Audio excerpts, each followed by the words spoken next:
Ladies and gentlemen, Washington Post Executive Editor, Marty Barron.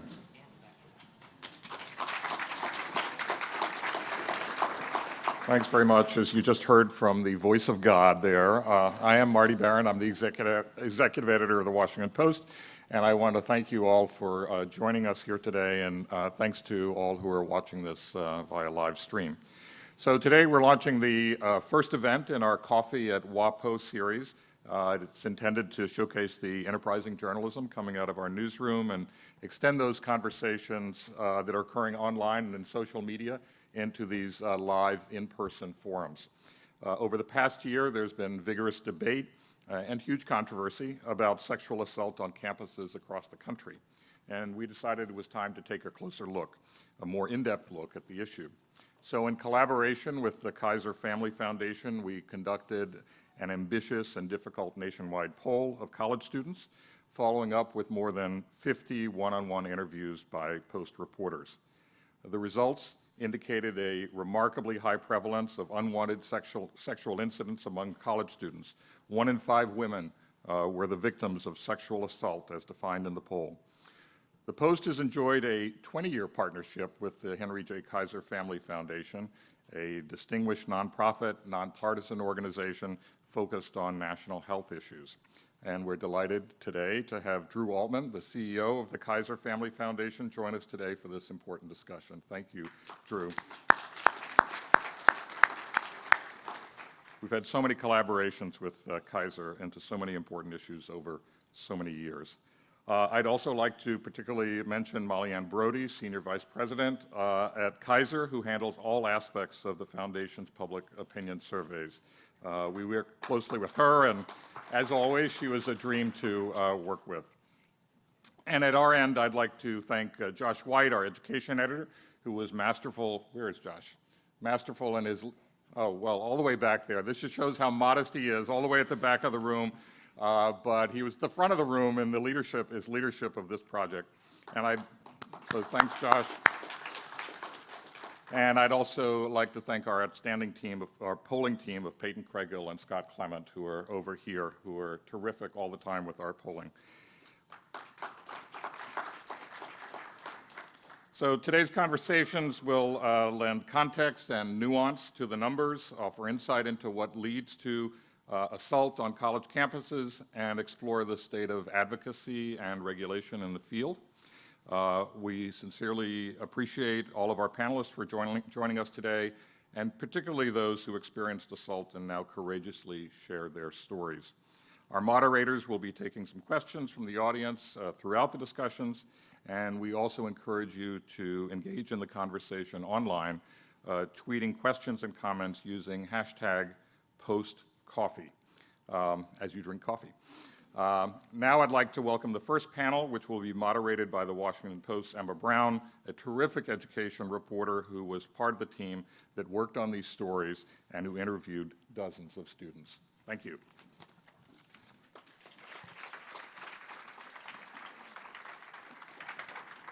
Thank you so much, Marty, and thank you all for being here. I'm delighted this morning to be joined by a fabulous panel, so we will get right to the introductions. Seated next to me is Dana Bolger. She is co-founder of Know Your 9, as in Title IX, a national survivor-led, student-driven campaign to end campus gender-based violence. Next to her is Kristen McCovery, a 2015 graduate of Howard University, who's headed to law school in the fall. And next to her is Catherine Bowman, a recent graduate of the University of Alabama, Birmingham, a volunteer rape response advocate, and one of the 1,053 people who were randomly selected to be polled by the Washington Post and Kaiser Family Foundation. And finally, next to her is Tracy Seffel, and Tracy is a longtime sexual assault activist and a board member of RAIN, the Rape, Abuse, Incest National Network, best known perhaps for running the National Sexual Assault Hotline. And before we jump into questions, just a few numbers that sort of stick out to me as I've been reporting. And one is that there are 130 sexual violence cases now under investigation by the federal government at 117 institutions, a much larger number than there were a couple of years ago. Our poll with the Kaiser Foundation found that 1 in 5 women say they were sexually violated while in college, and 1 in 20 men. And so, Tracy, I want to start with you. You have worked on this issue as a volunteer, as an academic researcher, as a board member of RAIN. Is it getting worse, or are we just hearing more about it now? What I care about is that it's not zero. So let me start there. You could look at this from a methodological perspective and say that rates of assault vary based on how you ask a question. They vary from campus to campus. Nationwide, we've seen reductions overall across age groups. But we're talking about colleges and campuses here today, and I think it's safe to say that increased awareness has led to increased recognition of a problem. So I wouldn't want to make a bold characterization that something is better or worse, but what I would like to say is that increased awareness is leading to progress, and that's why this is such an important event for everyone who's here today or watching online or sitting on this stage. It's not zero, and what I care about is anyone who's above that zero. And one of the problems with sort of wrapping our arms around the size of the problem, of course, is that a lot of people don't report. They don't report when something has happened to them. And so, Dana, why not? Why is there so much underreporting about this issue? There's so many reasons that survivors choose not to report. We know that most victims were assaulted by a friend or a partner, and there can be a lot of confusion and doubt that comes along with that experience, and a lot of hesitation to report someone who you know and love. We know that sort of the cultural narrative or stereotype around rape is that it's perpetrated by a stranger, but that leaves victims who were assaulted by someone they know feeling confused and doubting their own experience. We also know that many survivors, especially those from heavily policed and criminalized communities, don't see police as a friend. Often law enforcement perpetrates violence. It is an agent of violence, and that can keep a lot of survivors from coming forward. So, Catherine, you have chosen to tell your story publicly. Why? What is your story briefly, and why have you chosen to tell it? My story was about 3 years ago, and I went out drinking with some of my friends, like normal 21-year-old college students tend to do. And I drank too much and got sick, and I passed out at one of my closest friends' place, who I had known for years at that point, whom I had trusted. Nothing had ever happened. And I woke up to him assaulting me, and it took me about 5 minutes to really realize what happened, and I got up, put my clothes on, and left. And I guess the reason I'm telling my story publicly is because, if I had the opportunity to do so and it sheds light on the problem and helps people, gives them hope, then why not, I might as well, so. Thank you. Kirsten, how about you? Why do you tell your story publicly, and what is your story? I was sexually assaulted my freshman year in college, and I basically tell my story to help me heal. It's really helped me along the process to volunteer, but my freshman year, I went out with a group of friends and we all split up. And at that point, I had known the guy our entire fall semester. And I thought that it was safe to be with him while some of my other friends went off, but I was thoroughly intoxicated at that point. And I didn't think that he would sexually assault me. He seemed like, a normal, nice guy, but that was not the case when I saw him and I was in the room with him. So for me, just getting out and telling my story, it helped, and it helped to bring awareness to my campus about what's going on. Thank you. Thank you for telling your story here. Both of you mentioned alcohol, and it's, we can't really talk about sexual assault without talking about alcohol. In our poll, we found that I think it was 2/3 of people who said that they had been assaulted said also that they had been drinking just prior to the incident. So I want to ask, first to Dana, do you think that addressing the culture around alcohol on our college campuses would make a difference? Is that the problem? I don't think alcohol is the problem. That's not to say that there aren't health reasons why we should maybe be addressing the culture of drinking on campuses, but rape has been around for millennia, long before sort of what we now call sort of this hookup culture on college campuses. And I think that often alcohol is a distraction from the real structural underlying issues that normalize rape and allow it to sort of go rampant. How about, Catherine, can you weigh in on what you saw on your campus in terms of alcohol and the role that it plays or doesn't play, or whether you think cracking down on alcohol would do anything about this issue?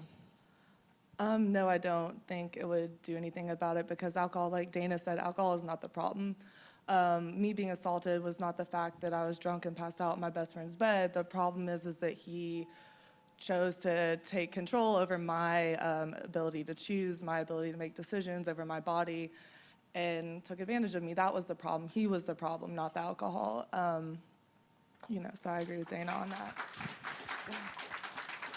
I want to follow up just with one question on that, and that is, I mean, I hear what you're saying, but I've heard from a lot of readers of our series, because there were a lot of stories involving alcohol that were part of our series. So I've heard from a lot of readers who say, okay, we're not to victim blame, but if you're drunk and you're in somebody's bed, don't you bear some responsibility? And so you just addressed that issue, but I think that if you or if Kirsten has anything more to say about that, it's something that it's a way that people respond to those stories, that if you don't know what's going on, you're not able to protect yourself, you're not able to look out for yourself.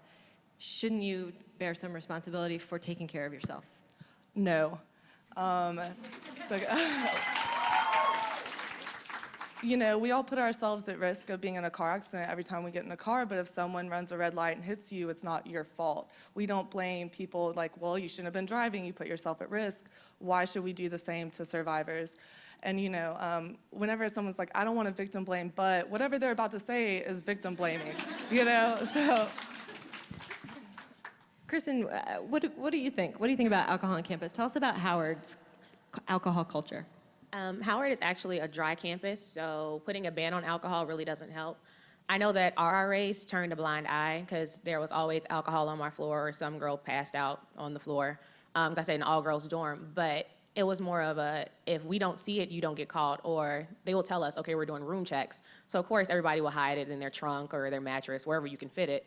And it didn't really help. It just made the problem worse. And I know with my graduating class, just kind of sad to say, it's a class of drinkers. Every party has alcohol. Everywhere we go, there's alcohol. Banning it doesn't help. You have to teach people not to violate other people. So in a moment, I'll turn to the audience to see what questions you have for these women. But first, Tracy, I mean, how if everybody is drunk and everybody's kind of out of their minds, how are we supposed to, even if you teach people then not to violate, if you're out of your mind, like, what should we do about this problem? Oh, okay, I get to solve that? Yeah. Okay. That's you. I actually would find a middle ground between some of the comments that were just made, and deserving of the applause, I would add. But I do think that there's reasons to minimize the glorification of alcohol abuse on college campuses. And that is not to say that there's blaming of people who drink, nor is anyone naive enough to think that that's erasable. But I do think that there is, entwined in what we call rape culture, there is a glorification of alcohol abuse. And we know that a first-year college student in the first few months of being on campus is at the greatest risk of suffering an assault. That is also when what is happening? That's when there's a lot of drinking, a lot of partying, a lot of welcome to campus, meeting older class members and what have you. I do believe there's a responsibility for parents, for RAs, for administrators, for professors, all across the board to help to minimize that. And that is, again, not to say that there's any sort of victim blaming that goes hand in hand with that.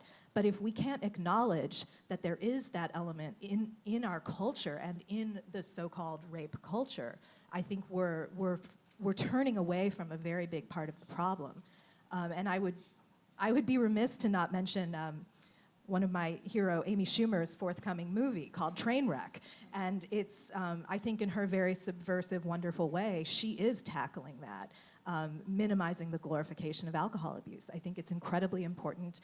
And I think we've seen in the recent study out of Canada that there is benefit to addressing this issue head on. It is helpful in prevention of assault.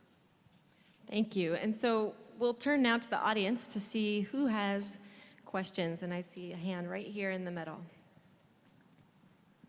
Hi, I'm Jamie Grant. I ran a rape crisis center in the 90s. I have been a sex activist for years. And I think what you're really pointing to is that freshman women are targeted, and that the best thing we can do on campuses is to inform them that they're targeted and that alcohol is a tool.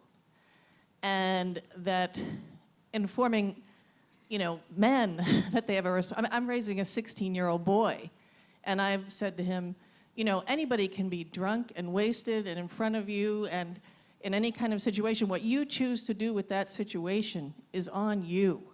And I think that is the key thing in prevention, and letting women know that alcohol is often a tool used against them, rather than, sort of talking to them about their consumption, that predators are going to use alcohol against them.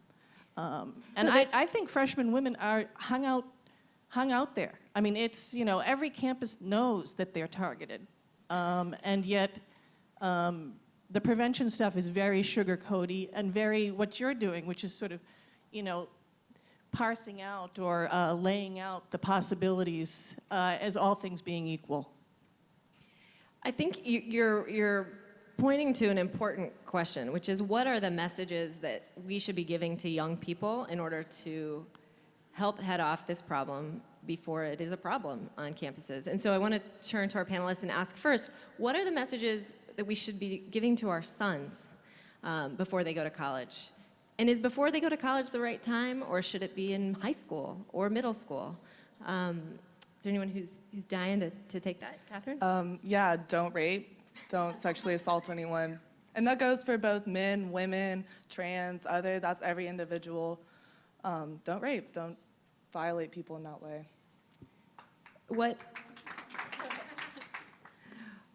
Dana, what do you think? What do you think is the message, and how should that message, who's responsible for delivering that message? I mean, right now, students go to college. Many colleges have orientation sessions that are maybe a couple hours, maybe more in depth at some schools. And then we ask a lot of questions as reporters, like, what are you doing about this problem? Is that the right place to be asking the questions about the messages delivered to men, or who should be responsible? Yeah, I want to say first off that I think information sharing about risks and the problem is important. I also think that we spend collectively so much time and energy and money telling women not to get raped, and so little time and energy and money telling men not to rape. I think that we need comprehensive sex ed and including consent education starting in middle school and high school. We can't be waiting until college. Yeah. Great, thank you. And how about you're right. There are a lot of messages to women at all stages of their lives about what they should be doing to watch out for themselves. So, what are the messages, though, that if those are those the wrong messages to be given to women, or what are the messages that we should be giving to women so that they can be safe? All parents want their kids to be safe when they go off to school. One of the folks I interviewed for this series said, college is probably the most dangerous place my parents ever sent me, which was a bit sobering as the mom of a baby here. So what are the messages that we should be giving to women so they can be safe? I would point out something that's been demonstrably shown in research over many years, which is that a victim of assault is most likely to first disclose that assault occurred to a friend or to a family member. In other words, we spend a lot of time and attention talking about a rape crisis treatment center. I mean, I used to carry a beeper, and there's appropriate emphasis on that element of who on campus who's trained, who's there for you. But if you think about what that research shows, that the first person you're likely to tell is your friend or your roommate or your sister or your cousin. And so I think the message to your question about what messages should we be giving is that not so much about learning how not to be a victim, but learning how to help a victim who may come to you. And what you say and how you respond and how you listen and act in that moment of disclosure has profound implications on the rest of that person's life, and that is not an overstatement. The impact of disclosing to a friend or family member it's a tremendously brave thing to do, and if you're not believed, if you're questioned, if you're scolded, if you're shamed, if any of those sort of negative reactions occur, the implications of that are profound. We know about increased substance abuse among victims. We know about increased risky sexual behavior among victims. We know about the neurobiology of the brain and trauma and things like rape-induced paralysis that are empirical realities for victims. So all of those things taken together mean it's not about if you're going to be the victim. I think an important message that is a more universal message is what happens if someone tells you what happened to them. And I would like to see that form the crux of a lot of the prevention and education efforts that we do. It's not learning how not to rape or learning how not to be raped, but what do you do to help the person who comes to you? It's not always an RA. It's not always a professor. It's not always the trained campus personnel. It might be the person, on the top bunk. Thank you. Are there other questions from the audience? How about there's someone way over here on the side, and if there's somebody in particular that you want to direct your question to, just make that clear. Hi, my name's Kiki Berger, and you opened this morning by talking about the federal investigations taking place on 150 college campuses, and I'm also reading John Krakauer's book right now, and I'm just stunned by a lot of the evidence about what law enforcement is doing to prevent women from really empowering themselves to go to court with this, and or college campuses kind of hiding a lot of what's going on. Can you guys talk a little bit about maybe your experience with your college campuses or what's being done to work with law enforcement and campuses? Well, my answer will be the shortest, which is not unrelated to the fact that I was carrying a beeper. I never heard the words Title IX in any sort of conjunction with sexual assault awareness, education, and prevention. I never heard those words once in my 4 years as an undergraduate. Do you want to talk a little bit about your experience with your colleges, Catherine, and how you were received? I didn't report, actually, so I'll let Kristen. Kristen, go for it. I know on my campus, when I actually left after I was sexually assaulted, I went to a family member's house in New Jersey. And for me, the case was with with the police officers out there, and they bounced it back to DC. And my school says that I talked to campus police. I don't remember. That entire 2-3 weeks was a blur for me. But nothing really happened. It took 4 years before something happened. My case just got resolved, I want to say December. And for something to take that long, it shouldn't be the case. And my school was like, well, you didn't say anything. You said you didn't want to report it. I don't remember much from that time. I don't think any sexual assault victim is going to remember too much because everything is a blur. Your life just got turned completely upside down. And it kind of felt like at one point my school was blaming me, but then when I finally went through with Title IX, I met like the best person is our Title IX coordinator, and she helped me through the entire process. So I think it's just schools try to hide it. Nobody wants that bad press because I did something with NPR, and that's when my school contacted me because I'd given up. I was like, well, this is the end. He's still here, and then they finally did something. Dana? Yeah, when I reported to my college dean, he encouraged me to go home, take time off, get a job at Starbucks, and come back to campus after my rapist had graduated. And I actually did that. I didn't know, I thought that what my dean was telling me was offensive and insensitive, but I didn't realize that it was also illegal. And during my time off, I started meeting survivors from schools all across the country with similar experiences, and that was why several of us decided to create this group, Know Your 9, to educate students about their rights to stay on campus and have an education free from violence and harassment. Are there other questions in the audience? How about right here on the edge? Thank you. My name's Larry Snow White. Oh. I'll put on my teacher voice. And my question relates to one of the themes that was in the survey and the articles about affirmative consent and yes means yes. And the question is, are there ways that are effective or otherwise being developed that could facilitate a informed consent conversation about what are we about to do, and to try and slow things down. Now, in case of intoxication, you're not going to get informed consent. But is there a way of structuring consent? An app is one example. Other ways, the Post this morning, I think, said in the New York legislation that a written contract was not required.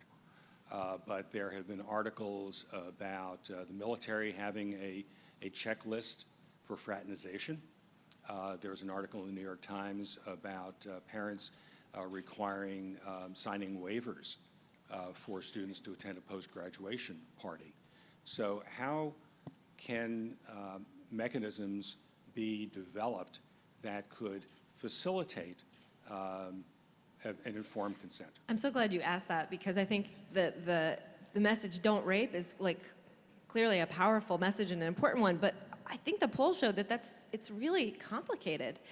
People believe, half people think that nodding is consent, half people don't. Like, trying to establish consent is one of the really difficult parts of this, I think. So who has an answer on how to deal with this? Yeah. I know in my case, my freshman year, I will admit I did consent to have sex at first, but I was intoxicated. So when I said no, I feel like no is no. I can whisper a no, I can shout a no, I can punch you. No is no. So I shouldn't have to sit there and write something to you to tell you, okay, yes, we're gonna have sex, and then I have to write you a note again to say no. Like, no is one of those things you learn as a child, yes and no. A kid's favorite word is no. No in mine. Like, no is just a no. I don't think I should write anything for you. And any other ideas on how to handle this naughty question? I mean, I think it's about communication and teaching people from an early age how to communicate. So this gets back to the issue of comprehensive sex ed and talking to people about positive sexuality and how to talk about sex and what you want. Great. We only have a few more minutes left, and there are a couple other questions I want to toss at you. One is, I want to ask the two students who have just graduated to offer their advice to incoming freshmen on how to handle themselves on campus. And you can offer advice to men who are coming into college, to women, or to both. I'll go. Okay. I think my advice to anybody coming to college, especially freshmen, men and women, it's go and enjoy yourself. And unfortunately, you have to be extra cautious because you don't know how everyone was raised or how they think. I personally believe in like the buddy system. All of my friends, we do the buddy system. We believe 5 girls in a bathroom at a house party. You can fit. Somebody stay in the shower, just rotate. But at the same time, I'm a firm believer now in like mace and tasers, and you don't know what's gonna happen.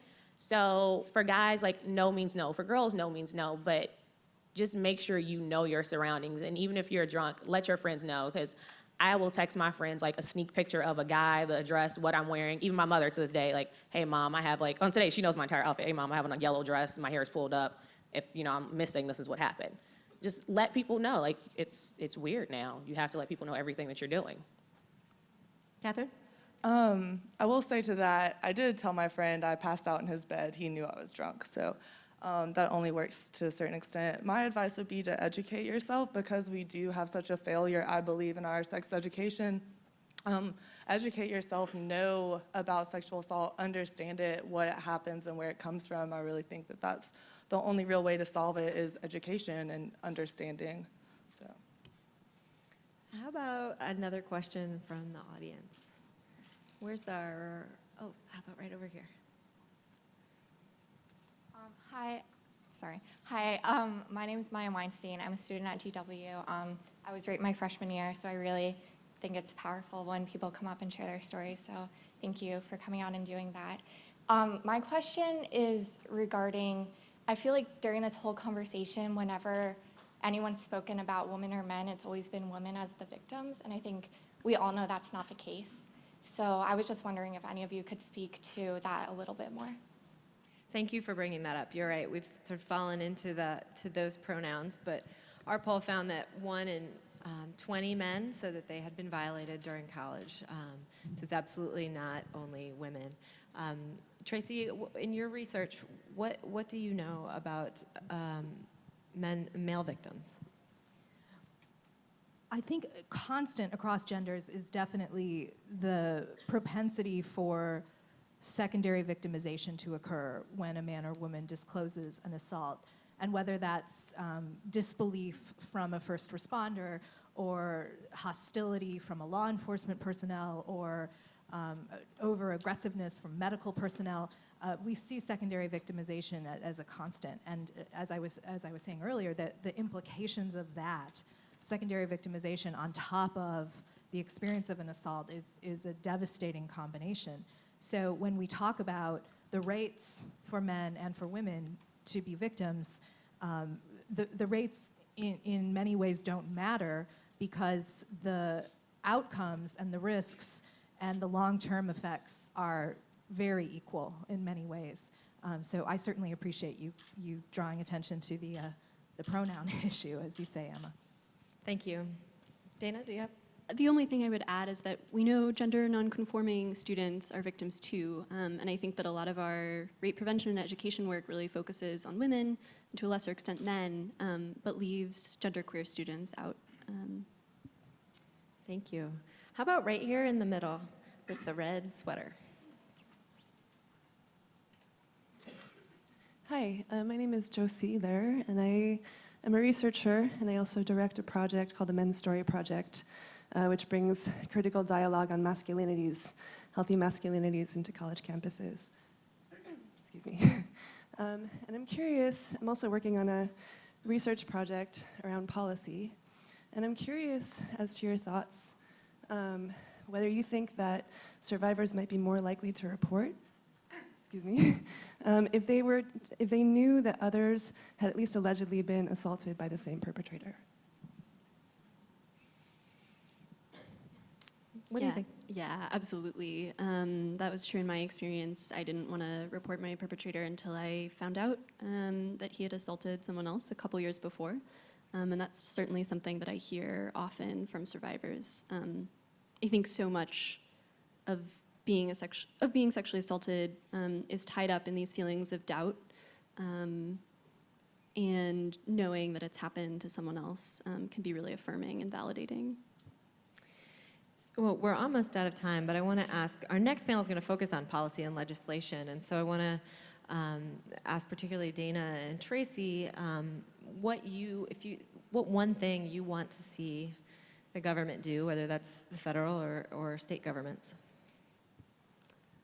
I mean, I would love to see comprehensive sex ed. I think also though, and this is sort of the opposite of your question, something that I want to make sure that state legislators aren't doing is requiring campuses to turn rape investigations over to the police. We know that, survivors have told us again and again that were their campuses required to turn over their cases, that they wouldn't have reported to anyone at all. And that means that student survivors would be missing out on all of the services and accommodations that their school can provide, like housing accommodations and class accommodations, and that would be really devastating. Tracy? I certainly commend the work that RAIN has done in its work at the federal level in particular to urge that language around surveys and around training for certain personnel is very victim-focused and trauma-sensitive, really touching on all of the concepts that we've all been bringing up in this discussion. And in terms of the government, in quotes, writ large, I think we can't opt that group out of the same discussion of rape culture. I don't think that a government or a legislative body where an elected official talks about a bro with no hoe is acceptable. That we're talking about making change at the legislative level with leaders who embody the very things we're fighting against. And that is the charge that I believe individually, deeply, is central to the federal government's reform efforts. And I commend those people who've been taking it on, who we'll get to hear from next. But if we talk about rape culture, that absolutely falls on our elected officials as well.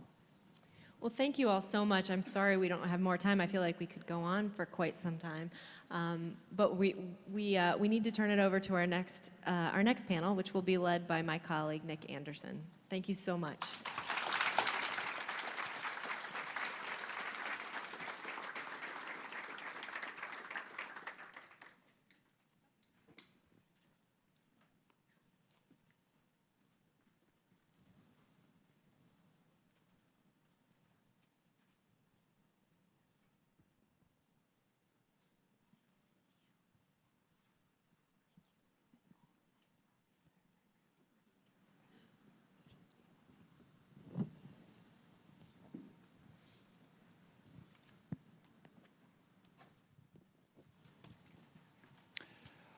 Okay. So we just heard from this terrific panel about the scope of college sexual assault and some really valuable perspective from survivors. And now our job here in part 2 is to explore solutions to the problem. What should colleges be doing to prevent and respond to sexual assault? What should Washington do? And we have 3 experts here to talk about this. To my left, U.S. Senator Kirsten Gillibrand, Democrat from New York. She has sponsored legislation on this issue, and she's pretty outspoken about it. Molly Ann Brody, to her left, is the Senior Vice President of the Kaiser Family Health Foundation. She's been immersed with us here at the Post in producing the poll that we just reported on over the weekend. And she will tell us what the Post-Kaiser poll has to say about student perspectives and perceptions of prevention efforts and investigation efforts. And to her left, Deborah Wilson is the Associate Athletic Director of George Mason University, which is the largest public university in Virginia. And she wears another hat. She's the chair of the Sexual Assault Task Force of the NCAA. And she literally wrote the book, the handbook for the NCAA on this subject of sexual assault. It came out last year. Thank you for being here. So before we get started, a couple of things. First, I'm going to turn to you in the audience soon for questions, so please be thinking of questions that you'd like to ask. And for those of you who are tuning in on the webcast, a reminder that you can join in too through the hashtag #postcoffee. And so I'd like to start with Senator Gillibrand. Your legislation, it's called the Campus Accountability and Safety Act. Can you tell us about this bill? So what we're finding is that most schools just don't get this right. Whether you're a big school, small school, public, private, there's just not the level of reporting and adjudication where both the survivor feels like justice has been done and even those accused that they feel the process is fair. So we need to professionalize the process, we need transparency, and we need accountability. So our bill does 4 things. The first thing it does is have an online survey that every student can fill out on every campus across the country that the Department of Education will write and administer. And in that survey, you can write whether you feel safe. What's the climate like on campus? Is it safe? Have you ever been raped? If so, did you report? If you didn't, why not? And where do you feel unsafe? So not only will you have, as a parent and a student, a very clear picture of what's happening on any given campus around America, but the administration will have a clear picture of what they need to do to fix their campus. So if it's just that one bar off campus where everyone feels unsafe, or that one fraternity, or this one night of celebration, they can then begin to make changes as necessary. If you see a school that has not made any reports under the Clery Act about rape, and they show in their survey that 100 people said they were raped in the last year, that's a huge problem. So they know there's something about the reporting system that's not working. So the disclosure alone will transform how this works. Second piece is memorandums of understanding with law enforcement, so that you know in advance if you're going to report a sexual assault, the school knows exactly who at the local police department they're going to call, what the protocols are. It's all decided in advance. So there's no showing up at the police department and whoever seems to be there is making fun of you and saying, well, you knew the guy, well, you were drinking, well, look what you're wearing. That has happened, and it makes reporting difficult. So having that MOU. Third, basic training. So there's a minimum certification required for anyone on any campus who does adjudication. And last, changing the fine mechanism. Because today, it's you can be fined your student aid money, and no one's ever been fined their student aid money. So just 1% of operating budget is, you can be fined. Okay, a little follow-up on your bill. So you have a lot going on already in Washington on this issue. The Education Department's investigating more than 100 colleges. You, in Congress, enacted legislation a couple of years ago in this space that put some new requirements on colleges and universities to disclose and to train and prevent in certain ways. So I can already hear in my head colleges telling me, okay, please tell the senator, we're already doing a lot on this. You know, do we need another bill? We definitely need another bill because most schools haven't gotten it right. And many schools who have had trouble are doing things like surveys, are having training. But if we can professionalize the whole process and have the Department of Education take responsibility for creating certified programs, that's going to make a difference to have that minimum basic training. And one piece of that training is every school will now have a confidential advisor. So there's one person you go to, and it can be from the local rape crisis center or even related to law enforcement, but one person designated. When you go see that person, they're going to give you all your options and know everything, and it's confidential, and she can explain why a rape kit might be important, or what happens if you go to the police department, what happens if you do the on-campus adjudication. Okay, I'm going to turn to Molly now. And Molly, I'd like you to give us a little perspective on what the polling tells us about what students think. Do they trust colleges to fix this problem? You know, the responses from the students were really interesting on that front. I think most of the universities and administrations would actually be pleased to know that the students in our survey gave them very high grades. I mean, 69% gave the universities A's or B's in how they're handling this issue, and very small percentages gave them D's and F's. And they have confidence in the university's ability to handle this. On the other hand, those numbers are not the same for those who have actually had these kinds of experiences, right? They have less confidence and they have more concern about what the universities can do. And what are the students telling us about what they think colleges can do that would be effective? You know, we did. We asked people what they thought the universities could do, and then we asked what they thought other students can do. And in terms of what the universities can do, what's interesting is of the top 4 answers, 3 of them are related to training. They said they want more bystander intervention training. They want self-defense training, which I think is very interesting. And they want to make sure that training is required of everybody. So I think that is this is what students are saying would be very effective. What we also saw is that while most of the schools, about 74% of the respondents told us that they had training at their school, only about half of those students said they actually took it, and much, much smaller percentages said that it was very effective at communicating and useful doing what they did. So we have a quality issue, perhaps. Maybe not a quantity issue, but a quality issue about the kinds of training that's happening. So there's a lot of training going on, but they need to work on it, maybe. It's certainly a question. Okay. One last thing about what they told us the schools can do. They were very clear that they didn't think cracking down on alcohol or eliminating the Greek system from the campus was going to do anything. So I think it's important. We know that that's been part of the policy discussions, and it's certainly part of the things that universities and administrations are considering, but those are not things that the students themselves tell us will be effective. We also know what they think that other students could do to be effective, and you know, the number one thing is men respecting women more. And so we can talk more about that as we go on. Terrific. So I'm going to turn to Debbie now. Now, you have a lot of insight into prevention efforts from your work with the NCAA and sort of the perspective of athletic programs and how they grapple with this. So what works? What in your sense, in sort of the handbook you've written and your discussions with athletics departments and colleges, what works out there? Okay, this is a particularly difficult question, and you all can leave now before I start answering it. But we first have to understand that what we're talking about here, we are talking about trying to change a culture. And the culture is not the culture of athletics in my case. It is our general societal culture.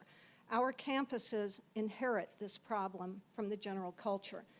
Many of our students, and I was talking with a colleague at one university who said at that particular school, up to 30% of their incoming freshman class has already been victimized by sexual assault.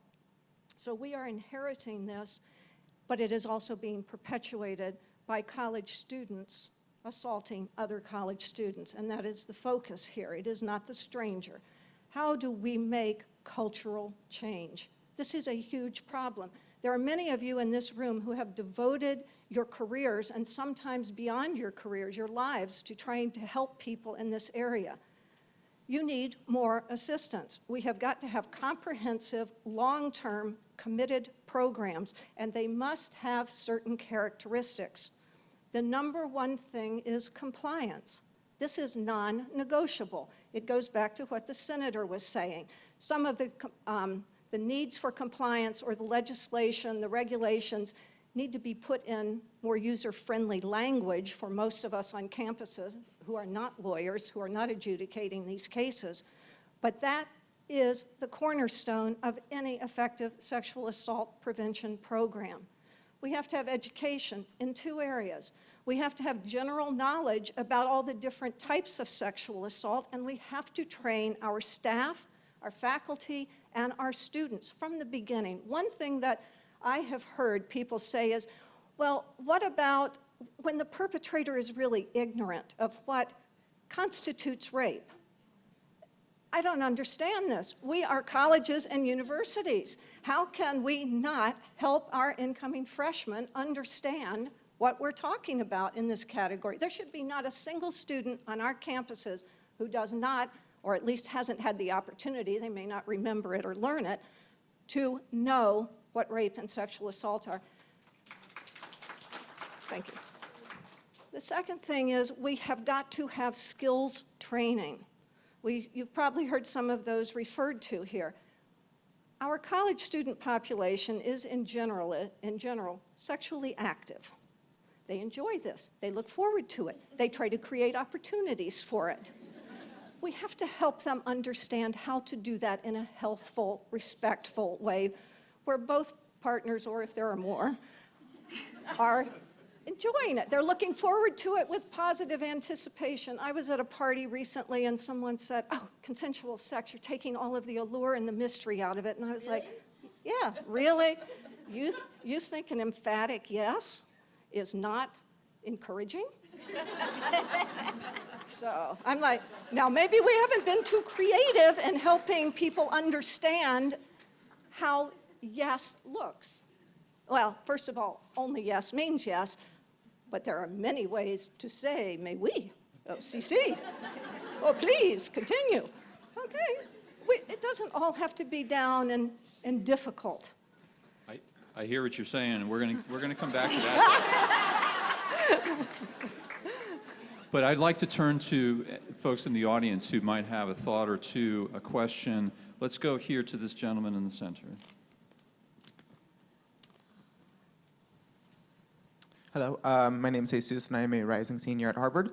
I have a question for the senator, and then for Ms. Brody as well. For the senator, can you expand a little bit on the relationship between institutions of higher education and their relationships with states and states with the federal government, just because there's a lot of policy being passed at the state level that has to do with campuses reporting, doing like an annual report that they submit or that they make public as well. And for Ms. Brody, can you expand on the methodology, given that a lot of these a lot of the legislation is considering doing surveys, and you guys did a fantastic survey. Can you guys expand on the survey completion rate and what that looks like and challenges that you guys faced? Quick answers. On the state level, New York State, the legislature just passed a bill in our state as well. They're trying to solve this problem as well, which is good and smart, and they have their own tools to do that. And what we're doing on the federal level is entirely complementary. So it will just strengthen the system across the board. But I think having a nationwide survey is one of the most powerful tools you can put in place. As you know, I work in the context of the military as well, and having the Department of Defense do a survey every 2 years is extremely meaningful, because you really do have a snapshot in time as to what this climate is like, and we need to know, do people feel safe, and if not, why not? On the methodology, I'm going to say we should talk afterwards, and the whole methodological team is sitting to the right here.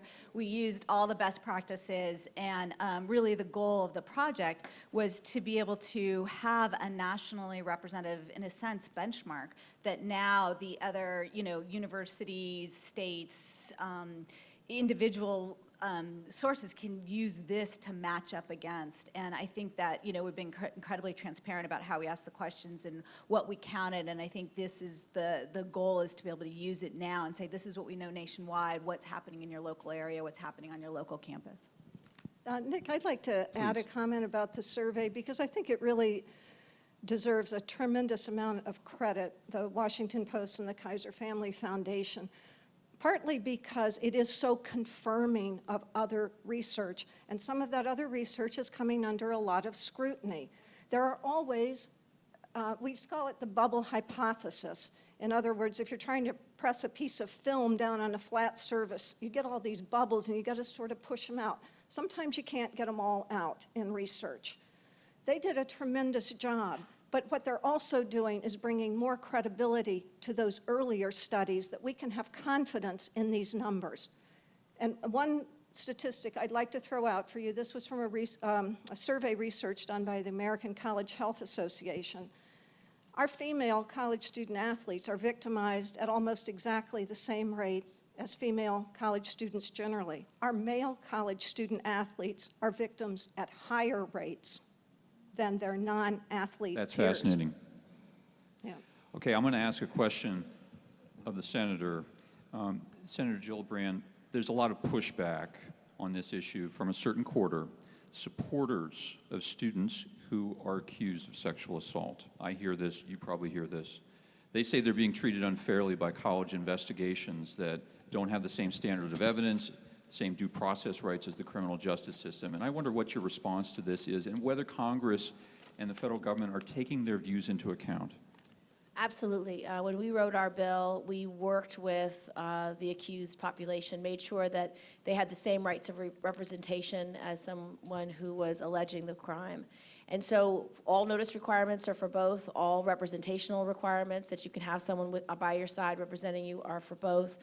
And the difference in the processes is important, and I'm just going to clarify it, because I get a lot of common sense approach says, well, I don't know why schools have to deal with this at all. Just give it to the prosecutors. Put it in the criminal justice system.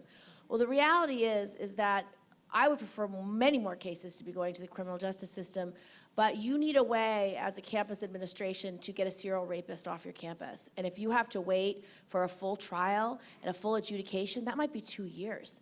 You have to have a tool where you can have a fair process, hear both sides, and then make a decision. Now, if you don't have enough evidence to say, because the standard is different, that you really are certain of this fact, you can at least accommodate the student who is accusing the other student. For example, she may not want to sit next to him in her science class. She may need a lower course schedule because she's going through trauma. She may need to change dorms. Those accommodations only a school can give, and they need some process to make a decision about it. But why should the standard of evidence for judging Because these you're not cases throwing be someone lower? in jail. You're not throwing someone in jail.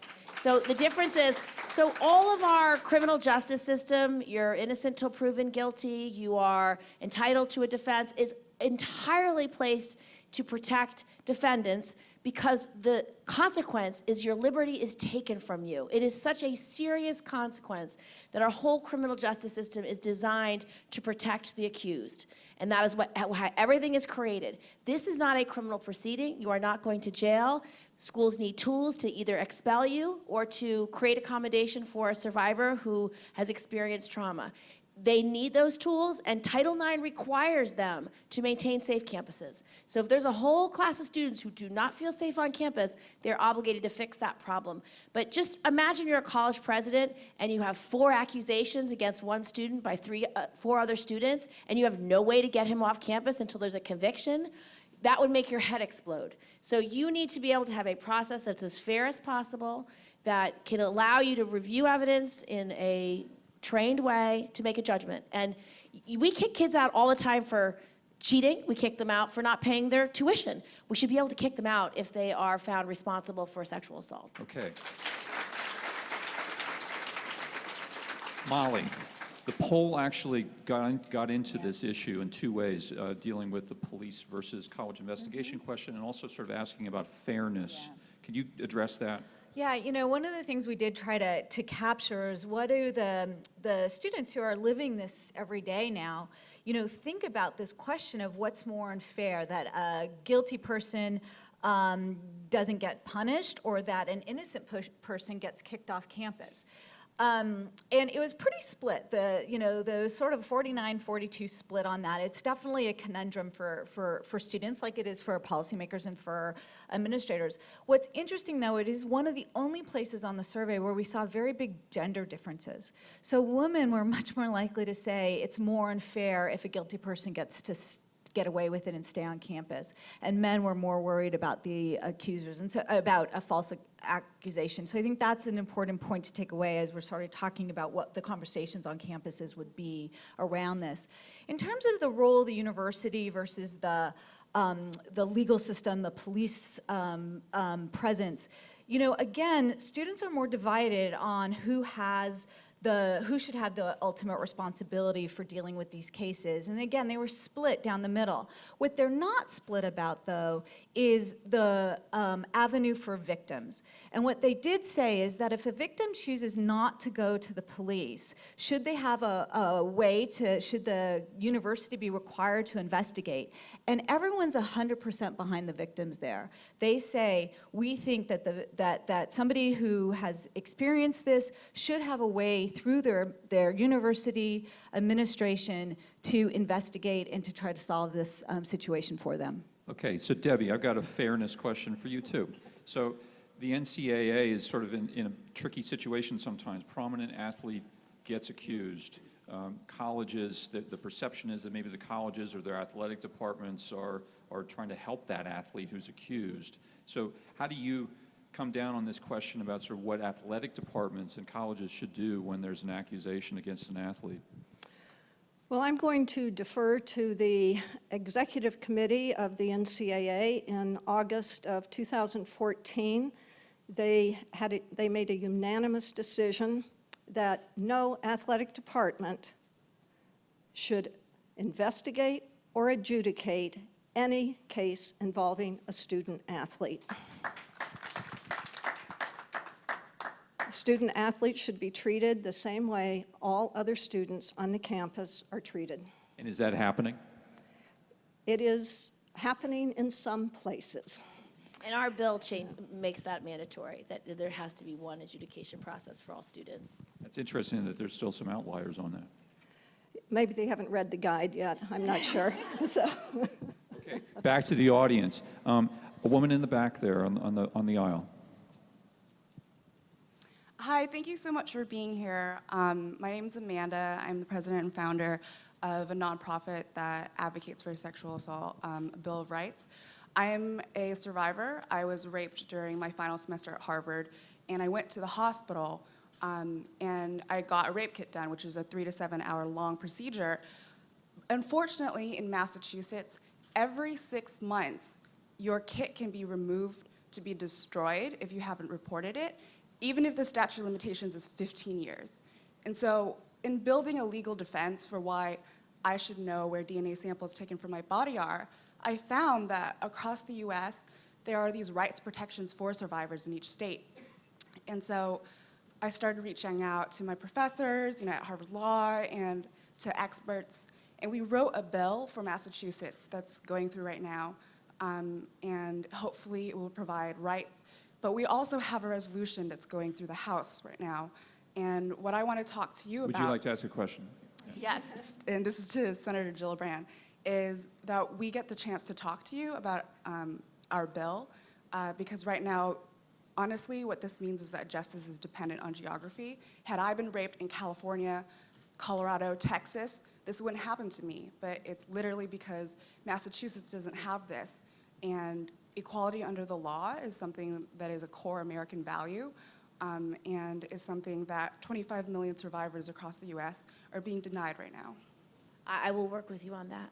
Thank you. One more from the audience. How about here with the gentleman in the red tie?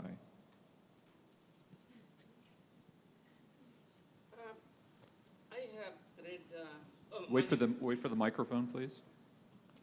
My name is Quickly. Mizan Majumdar. I'm a nuclear engineer by profession, mechanical engineer. I work for an organization, but I'm not going to mention that. I'm here on my own interest. I have a lot of passions about this problem. I think it's a national problem. It needs to be seriously taken by our senators, congressmen, everybody. Quickly. What I have seen in the poll is this: 20%, it says, of the rape victims in our campuses and colleges, universities. If I took an example, for example, 40,000 people in a campus. There are many campuses has 40,000 students. So 8,000, 20% is 8,000 is raped. It's a big number. Then the poll says that 37% thinks it's a problem. And then I'd like you to come to the question, please. Yeah, so 63% thinks it's not a problem. So 63% is 25,000 students. So I think the problem here is this, is the campus population has to be concerned about it. They're not. Okay, let's talk to the panel, and I would like So one of the reasons why we're going to do these surveys is so every school will have the information, and every student and every parent in America will have the information about every school. And it's just a snapshot in time, but it will be reflective of reality because it will be filled in confidentially by students. And so I can't stand the debate about what's the right number, and I'm so grateful you did this poll so that you could begin to enhance that debate. It's too many is the right number. It's far too many. So regardless of what it is, it's too many. And so what this poll will do is clarify reality for everyone, and I think it's really necessary. Well, and I would just say, too, that what we found is that this issue is really ubiquitous on campus. I mean, it's not just the people who, the too many who it's happening to, but it's then the people who say that they've heard it reported from their friends and that they know of somebody. And pretty soon you get up to the fact that that most people on a college campus have had some sort of personal connection to something related to this issue. And right then and there, you realize that it's conversations that are happening, but they need more help on what to do, and they need better training about what to do. And people do want to get involved, and they do think that when they are talked to after it, the earlier panel said how important that first conversation is about who you report to. Most of the people who are having these experiences are reporting it to somebody. The question is are those people informed enough and empowered enough to know what to do to help the person who is reporting to them? And we talk about in healthcare all the time that since everybody is making their healthcare decisions based on friends and family recommendations, you really hope that your friends and family are consumer report readers. And it's the same thing here. We really need to make sure that everybody on a college campus is an informed participant and understands what the mechanisms are, what the options are, and can help both those who are in the situation or are potentially in the situation in the terms of bystander intervention, and who can help prevent it from even happening in the first place. Debbie, would you like to give a quick last thought? Yes, one of the thoughts I'd like to give everyone is that we have to have a critical mass of people on our campus who want to make the campus safer. We have that mass. Over 94 to 95% of our male college students will never assault anybody, but they have got to be part of the solution. They have got to step forward. This is the bystander intervention training. We have to become more sophisticated in how we make sure that what they learn actually goes into action and is enduring. The other thing that I want to say is that, again, I want to just thank those survivors who came forward. I think what they have done is incredible. Everything from the Ray Rice video when it hit to seeing these normal, healthy, wonderful young people who are telling their stories. And then we understand the prevalence of this problem. It brings it home in a different way. It brings home the awareness, and we must have awareness, informed awareness, across the nation before we are really going to change this problem. Thank you. I don't think I could add to that. So I'm going to say that this was a great panel, and I'd like to wrap up and thank all of you. I'd like to also turn it over to Lois, who's going to say a few things here at the end. Hi, everyone. I'm Lois Romano. I'm the editor of Washington Post Live, and I just want to thank you all for coming. We think about 250 of you showed up, which is great. This is the end of the event, but it's not the end of the conversation. It's forums like this, it's our enterprise journalism, it's the research by the Kaiser Family Foundation that are going to eventually raise awareness and lead to solutions. I'm going to end it now, but our speakers, some of them have agreed to hang around if you have other questions. So thank you all so much for coming, and thank you all too.